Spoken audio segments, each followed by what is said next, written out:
It hurts when you talk about boy. It means something different to us. It hurts when you call a racist like you normalize. You're not. That's not the Biden I got to know. Don't you understand? No, I do fully understand. That's not what I said, though. They didn't print the whole deal. You know what I mean? The context of this was totally different. I do understand the consequence of the word boy, but it wasn't said in any of that context at all. But you understand they would call you son. They would never call me son. They would only call me boy. No, but they called Teddy Kennedy boy.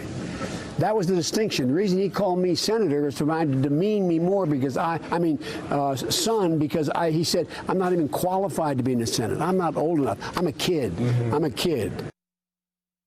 This is about him evoking a terrible power dynamic that he showed a lack of understanding or insensitivity to by invoking this idea that he was called son by white segregationists who, they see him in him, their son. He said it was taken out of context last night.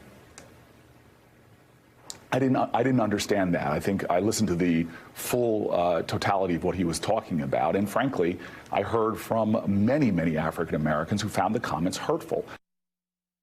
I don't think the remarks are offensive.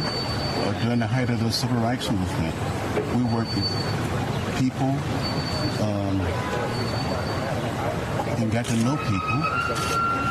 There was members of the Klan, people who opposed us, even people who beat us, arrested us, and jailed us. We never gave up on our fellow human beings. Okay. Hold on, mate. Yeah. John Lewis, a pretty good defender. Yeah, joining us now from Miami, former chief of staff to the DCCC and former director of strategic communications for Hillary Clinton's presidential campaign, Adrienne Elrod. She's an MSNBC contributor.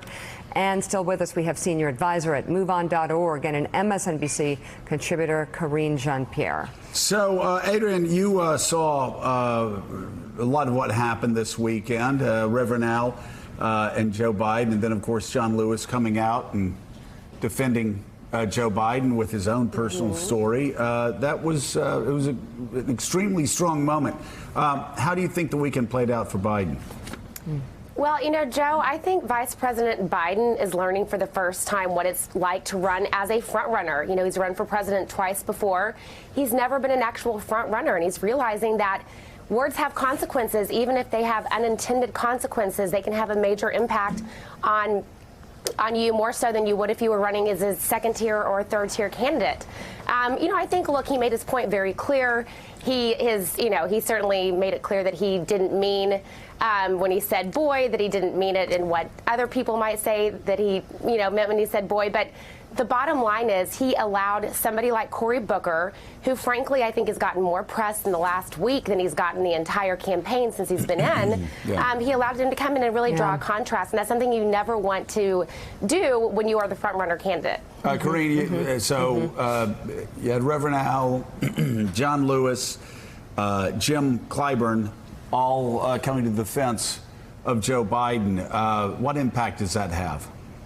It has a lot of impact. Look, John Lewis, Jim Clyburn, Reverend Al Sharpton are very well respected in the community. As we know, Joe Biden has a large support from the African American community, in particular the older generation. And it's interesting when you think about what has happened in the last couple of days. There is definitely a generational divide in this, where you see older African Americans, just like you heard John Lewis say, look, this is something that they've seen before. They hearken back to moments of the civil rights movement and what they had to deal with. And you hear from younger people who are feeling, this is not okay. This is not what we need, that Joe Biden is out of step, and that we need someone who's more forward thinking and not bringing us back to the good old days. And I think that's what Joe Biden is feeling right now. But I think there's also another larger issue, which is what Adrienne, I think, was alluding to, is that that Joe Biden can't take this for granted. And he's learning that being the front runner, he actually has to make sure that he's still working for the vote. Even though that support is there, he can't take any of that for granted. So he has to really go out there and continue to connect with people and ask for their vote. And I think that's going to be the big play here for him going into debates and post debates. People have to see him now in South Carolina, in the early states, and he has to really work for this. That's a great point. It is absolutely critical that Joe Biden works for it, because he is going, despite the poll numbers, he is going to be going up against a really tough campaign. And they have everything in 2020 they did not have in 2016. And so he needs to get out there, and Kareen's exactly right, Adrian. He can't take anything for granted. He can't coast to victory. I'm curious, what are your thoughts about the Democratic debate coming up this week? Yep, we have lost her. What are you looking for, Mike? We'll get Adrian back to her. Guys, we're here. Thank you. Well, Mike, I'm looking for a continued semi-assault on Joe Biden, his record, his comments. It'll be an important evening for Joe. He is the front runner. That's why all of this is happening. He understands that. But what he's got to do in order to separate himself, if he can, from the pack, is he's got to talk about the moment, this moment in time. Not talk about the good old days. Not where he's been. Where are you going to take Where us? are we going? Elections, as you know, Joe, they're about where are we going, whether it's in a congressional district, a city for mayor, or United States senator, or the presidency. Where are you going to take And us? actually, I would say if someone were running somebody were running and I was a campaign manager, I'd say you've got a great advantage with Donald Trump, because he's repeating the same hits from 4 years ago. Right. Nobody wants to go to a concert where they're hearing the same songs from 4 years ago.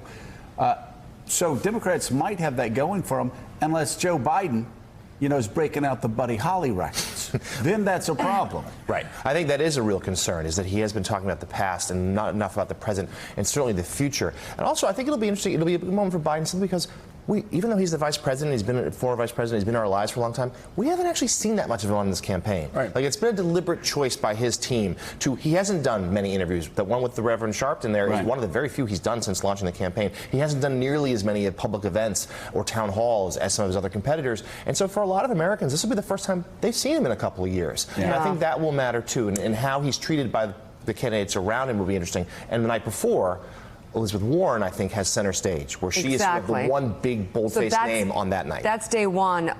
Adrian, we've got you back. You're already down there in Miami. What are you looking for? And what do you think will play out? I think one of the biggest concerns anybody has when they think about these debates is there are going to be so many people on stage for 2 days in a row. How do they, quite frankly, keep the viewers' attention, the voters' attention, and stand out? What's the strategy are you hearing from different candidates?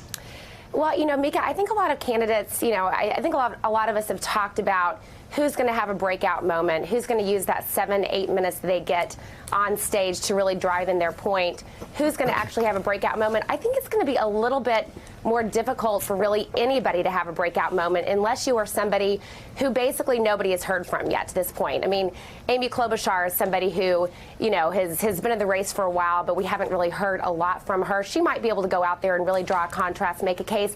But I think it's going to be really difficult in this type of setting, in this first debate with 20 people, 2 nights in a row, 10 people on each stage each night, to make a point. So I think the more interesting thing to me is to see how candidates draw a contrast with the frontrunners like Joe Biden, Bernie Sanders, Elizabeth Warren. Elizabeth Warren does have a captive stage that first night where she really is head and shoulders above the rest of the other candidates on that stage. So I think she's going to be able to go out there and really focus on policy, really focus on articulating her plans. Of course, we know that she's got a plan for everything on that stage. But the second night, of course, is going to be far more interesting.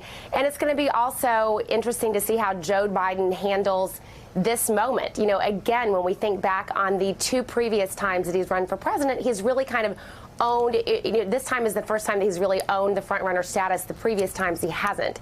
So how does he handle being a debater on a stage where he is polling significantly higher than the rest of his competitors. That's going to be fascinating. So, you expecting anything, Richard, when it comes to discussions on foreign policy? Look, they chose, in some ways, the busiest week of the year in foreign policy. You obviously have the aftermath of Iran.